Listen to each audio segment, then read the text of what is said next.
In addition to being the butt of a hilarious joke, running toilets can cost you a lot of money.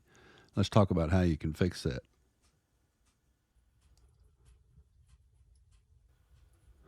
With any plumbing project, the first thing to do is always turn that water off.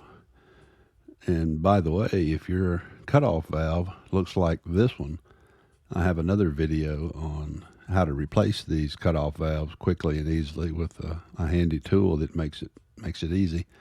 I'll put a card up in the top here. Click that link if you'd like to learn how to replace these cutoff valves. If this video helps you out, or if you find some information in it useful, go ahead and click that subscribe button down below. It really helps out the channel, and I appreciate it if you do that. Now, in this case, this is a Kohler Canister style toilet, and assuming you have the same kind, go ahead and after you cut that water off, flush the toilet to drain that tank and get where you can work on it.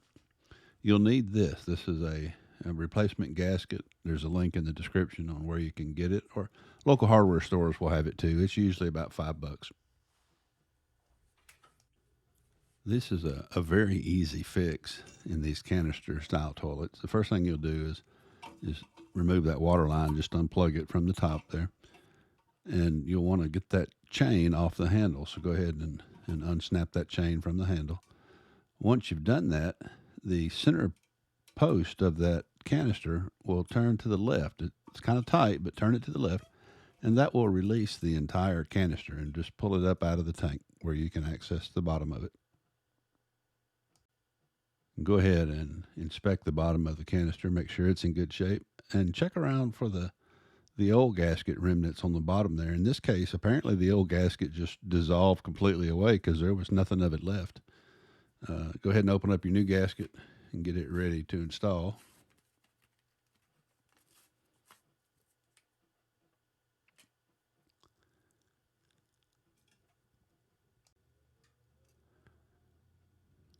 Check the edge of your canister, the seat there, be sure that it's in good shape. There's no gasket remnants on the edges.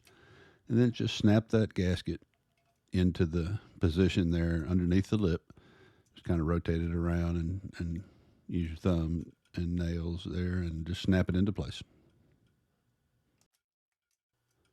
Just inspect your work, kind of rotate it around, look at all the edges to make sure it's in good shape. And if it looks good, go ahead and put it back in place, reinstall the canister. It's a little bit of a trick to line it up on the bottom there, but once you get it lined up correctly, you can snap it into position and then rotate that center post to the right to lock it into position. Just the opposite of what you did earlier. Once you've done that, put the water line back into the top of it.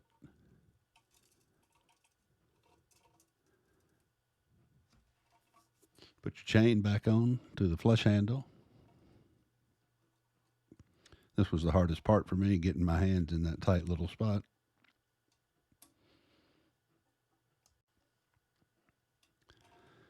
If everything looks good, just kind of inspect everything. And if it all looks like it's back together correctly, then you're ready for the next step, which is to turn that water on and let the tank fill up. Check for any leaks, any bubbles, or any improper operation.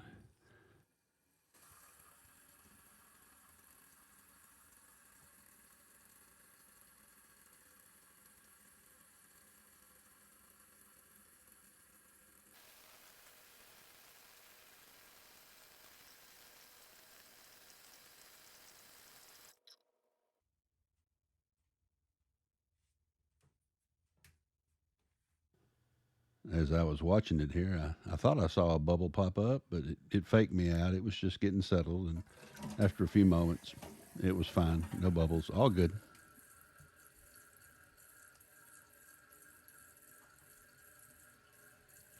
And that's it. These canister style toilets are very easy to work on. You save some money by doing it yourself. You can spend that repair savings on an adult beverage or save it for a vacation or whatever suits you. Well, I hope that helps you out. If it did, please like the video. That helps me out. Thanks for watching. I appreciate it.